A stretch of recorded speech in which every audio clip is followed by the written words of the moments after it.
The void of space burned with the aftermath of destruction. Twisted metal fragments drifted like fallen petals, the remnants of what had once been the pride of the Luminari Empire's frontier fleet. Captain Zara then stood on the bridge of the TSV Defiance, her dark skin glistening with a thin sheen of sweat, fingers gripping the command console with a tension that belied the calm of her voice. "Damage report," she called out, her eyes fixed on the holographic display that flickered with the ghosts of recent combat. Lieutenant Rorik, her tactical officer, responded with a mix of exhaustion and barely contained excitement. "Primary weapons at 62% capacity. Shield generators are fluctuating but holding. We've sustained minimal hull breaches." He paused, a note of professional pride creeping into his voice. "It was a clean strike, Captain." Zara knew the weight of those words. The Luminari had been considered invincible, a species of near-mythical technological and military superiment. Their sleek crystalline ships had dominated the galactic trade routes for centuries, crushing any resistance with ruthless efficiency. Until today. Her mission had been simple on paper: disrupt the Luminari's supply lines along the contested Meridian sector. Simple, but far from easy. The intelligence reports had been clear and terrifyingly sparse. The Luminari's defensive capabilities were legendary, their sensor technology so advanced that most human reconnaissance missions ended in spectacular failure. But Zara was not most commanders. She turned, catching her reflection in the bridge's transparent aluminum viewport. Sharp features, close-cropped hair that spoke of practical necessity, eyes that had seen too much of war and not enough of peace. The uniform of the Terran Stellar Navy was crisp, its midnight blue a stark contrast to her skin. "Lieutenant," she said quietly, "prepare a preliminary communication burst. I want to know exactly what we've accomplished here." The communication officer, a young woman named Delia, looked up. "Captain, standard protocol suggests." "Protocol was written by bureaucrats who have never seen actual combat," Zara interrupted, not unkindly. "We need to understand the full impact of this engagement." As the bridge crew worked, Zara's mind raced. This wasn't just another skirmish. This was a statement. Humanity had been pushed to the galactic margins, treated as a young, impetuous species by the older civilizations. The Luminari, in particular, had made no secret of their contempt. A sudden alert flashed on the main display. An incoming transmission, encrypted but not from their own fleet. "A source," Zara demanded. Rorik's fingers danced across his console. "It's strange, Luminari encryption but not military, personal channel." The bridge went silent.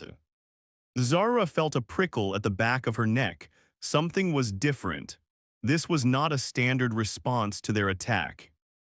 "Put it through," she ordered. The holographic display shimmered, resolving into the image of a male Luminari. Tall, with skin that seemed to shimmer between silver and pale blue, eyes the color of liquid mercury. Despite the obvious communication encryption, there was something almost personal about the transmission. "Captain Zara Ven," the male spoke, his voice a complex harmony that seemed to resonate on multiple frequencies. "I am Prince Kael'thar of the Luminari Imperial House. We need to talk." Zara's hand instinctively moved to the weapon at her side. A prince, contacting her directly after she had just decimated a significant portion of their frontier fleet. This was not going to be a typical conversation. The diplomatic shuttle arrived 3 standard cycles after the transmission, its design a stark contrast to the utilitarian human vessels. Where Terran ships were built for function, the Luminari craft seemed to defy physics, a living sculpture of crystalline materials that shifted and breathed with an almost organic quality. Captain Zara then stood in the auxiliary landing bay, her posture rigid, hand resting casually near her sidearm. Lieutenant Rorik stood 2 paces behind her, his monitoring equipment humming softly. Diplomatic protocols are clear, Delia whispered from her position near the bay's control panel. We're to treat the prince as a protected envoy. Zara's lips twitched. Protocols are guidelines, not absolute rules. The shuttle's exterior rippled, a biological response more than a mechanical one. When the access port opened, Prince Kael'thar descended with a grace that seemed to defy gravitational constraints. Up close, his appearance was even more striking. His skin wasn't merely silver blue, but a living canvas that seemed to capture and refract light in impossible ways. Intricate Neuralink tattoos traced delicate patterns across his exposed skin, each line a testament to generations of genetic refinement. He wore not a military uniform, but a diplomatic ensemble that looked more like living fabric than clothing. Layers of translucent material shifted and moved independently, suggesting complex environmental and communication technologies woven directly into the garment. Captain Ven, he spoke, his voice a harmonic that seemed to resonate within her very bones. I appreciate your direct approach to our initial encounter. Zara raised an eyebrow. Destroying a significant portion of your frontier fleet is what you call direct. A sound emerged from Kael'thar that might have been a laugh or a complex communication signal. You misunderstand. I'm here to discuss an opportunity. The word opportunity hung in the air like a challenge. Rorik stepped forward, scanning equipment active. Security protocols require a full bioscan and unnecessary, Kael'thar interrupted, not unkindly. A holographic display erupted from his Neuralink tattoos, cascading data that somehow passed every security check simultaneously. My credentials are comprehensive. Zara studied him. The Luminari were known for their technological supremacy, but this was different. This was a prince who had chosen to come alone into potentially hostile territory after a devastating military defeat. You have precisely 17 minutes, she said finally. Then you'll be escorted back to your shuttle. The prince's mercury-colored eyes flickered. Was that amusement? Calculation? Something else entirely. 17 minutes, he agreed, will be more than sufficient. As they moved toward the conference room, neither noticed the subtle quantum encryption spreading like invisible tendrils throughout the ship's communication systems. Something was changing, and it was far more complex than a simple diplomatic meeting. The real game was just beginning. The conference room had been transformed. What was once a sterile human military space now pulsed with an alien complexity that defied human engineering. Holographic projections danced between Zara and Kael'thar, star charts and strategic overlays telling a story far more intricate than simple territorial disputes. The Void Coalition is not what you believe, Kael'thar explained, his Neuralink tattoos creating additional layers of contextual information around the primary display. They've been manipulating both our civilizations. Zara leaned forward, her skepticism barely contained. You expect me to believe that a mysterious third party has been orchestrating conflicts between humans and the Luminari. A soft, multi-layered sound emerged from the prince, part laugh, part data transmission. Belief is irrelevant. Evidence is what matters. He touched a projection, and the hologram exploded into a complex web of interconnected data points. Supply route disruptions, strategic military movements, economic manipulations that span dozens of star systems. Each thread was color-coded, showing intricate relationships that no single civilization could have manufactured. Lieutenant Rorik, monitoring from a secondary station, couldn't suppress a whisper. This is impossible. Improbable, Kael'thar corrected, not impossible. The revelation came with a price. If true, it meant everything they understood about the ongoing galactic conflicts was fundamentally wrong. The human Luminari tensions, the border skirmishes, the economic sanctions, all potentially manufactured by an external force with capabilities beyond current comprehension. Zara's mind raced. Her recent attack on the Luminari fleet, was it truly her own strategic decision or part of a larger manipulation? "Why tell me this?" she asked, her voice low. "Why risk coming here to a human ship after I destroyed a significant portion of your frontier fleet?" Kael'thur's mercury eyes locked with hers. For a moment, the complex holographic displays seemed to fade, leaving only the intensity of that gaze. "Because some wars," he said softly, "are better fought together." The moment stretched, charged with something more than political strategy, something personal. A sudden alarm shattered the tension. Delia's voice cut through the conference room's ambient noise. "Captain, unknown quantum signature detected. It doesn't match any known configuration in our databases." Rorik's hands flew across his console. "It's not Luminari, not human, something else entirely." The ship's defensive systems began to hum, a low, dangerous frequency that spoke of imminent threat. Kael'thur's Neuralink tattoos began to pulse with an urgent, complex pattern. "The Void Coalition," he said, all humor gone from his voice. "They know we've discovered their network." Zara's training took over. "Battle stations," she commanded, her voice cutting through the growing tension. "Rorik, full defensive configuration. Delia, prepare emergency quantum burst transmission." But even as she gave orders, she knew something had fundamentally changed.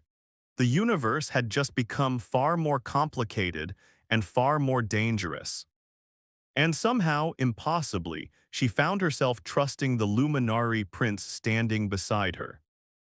The quantum storm raged around the TSV Defiance like a living nightmare. Space itself seemed to tear and reconstruct, creating impossible geometries that defied human understanding.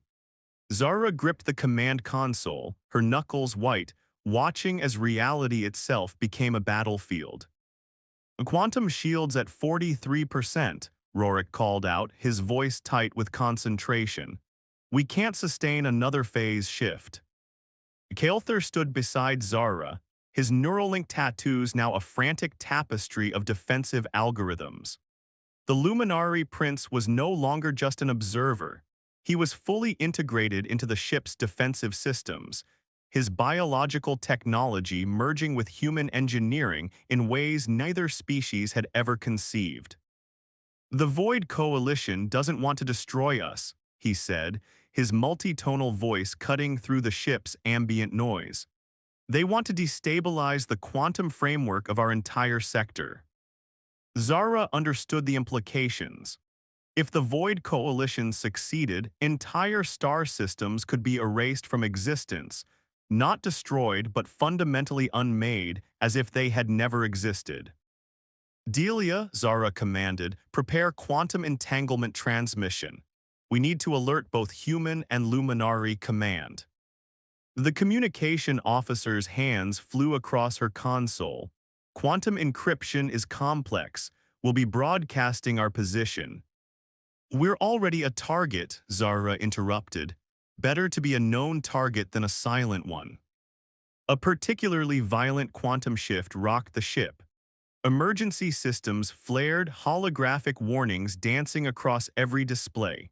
For a moment, Zara saw multiple potential realities bleeding through the ship's quantum shields, ghost images of battles not fought, decisions not made. Kael'thur's hand touched her shoulder. The contact was more than physical, a neural link formed brief but intense, sharing tactical information at the speed of thought. "There's a pattern," he said suddenly.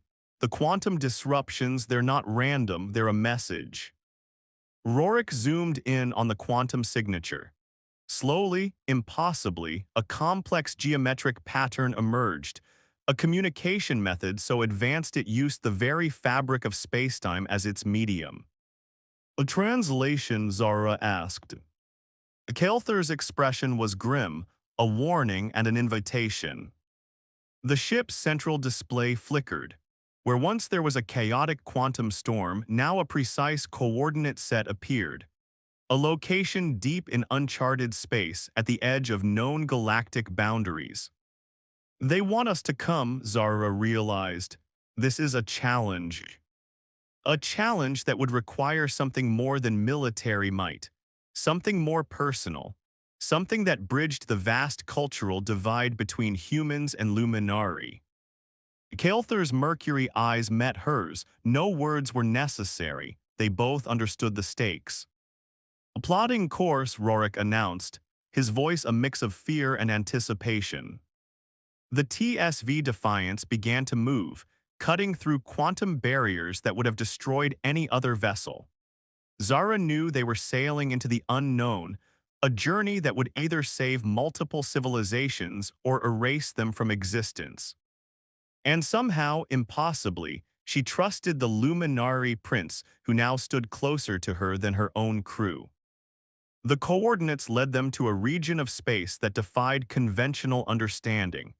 Here, reality itself seemed to breathe, expanding and contracting in impossible rhythms. The TSV Defiance hung suspended, its quantum shields the only barrier between existence and absolute dissolution. "We're being invited," Kael'thur said, his Neuralink tattoos pulsing with an almost sentient complexity, but not in any way we've been invited before. Zara studied the holographic displays. What appeared to be empty space was anything but. Quantum threads invisible to standard sensors created a web of potential realities, each thread a potential timeline, a possible universe. "The Void Coalition," she whispered, "they're not just a civilization, they're something else entirely." Rorik's console erupted in a cascade of warning signals. "Captain, we're being observed." No sooner had he spoken than the ship's interior transformed. The metal walls became translucent, then transparent, then something more, a living membrane that reflected multiple versions of themselves. Zara saw herself countless iterations. A version that had surrendered, another that had fought to the last, some she didn't recognize at all. Kael'thur moved closer, his hand brushing against hers. The contact wasn't just physical, it was a quantum entanglement of consciousness. "We are more than our individual histories," he said, his multitonal voice resonating with something deeper than language. "We are the potential of what we might become."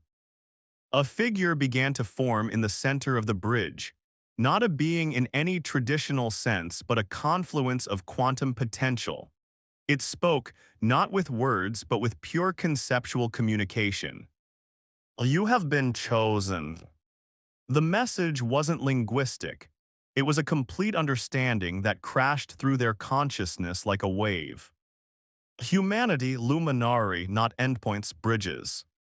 Zara understood suddenly. The conflicts, the wars, the endless territorial disputes, they were tests. Evolutionary pressures designed to force two species to evolve beyond their individual limitations. "We're not just fighting," she realized aloud, "we're being prepared." Kael'thur's hand remained intertwined with hers. Their neural systems, human and Luminari, began to synchronize. Two species, two potential futures merging into something entirely new. The quantum being, if it could be called a being, began to dissolve, but not before leaving something behind. Knowledge, potential, a map of possible futures where cooperation trumped conflict. When the experience ended, Zara found herself on the bridge of the TSV Defiance. Everything looked the same, and yet nothing was. Rorik looked confused. Dahlia seemed disoriented. But Kael'thur stood beside her, their hands still touching, a quantum bridge between two civilizations. "What now?" he asked. Zara looked out at the stars, no longer just points of light, but potential pathways of understanding. "Now," she said, "we begin." The epilogue asterisk. In the decades that followed, the encounter would be remembered as the moment everything changed. The first true alliance between humans and Luminari. the beginning of a new understanding of space, time, and potential. And at the center of it all, two individuals who had been chosen to bridge impossible distances. Captain Zara Venn and Prince Kael'thar, the architects of a new galactic future. The end.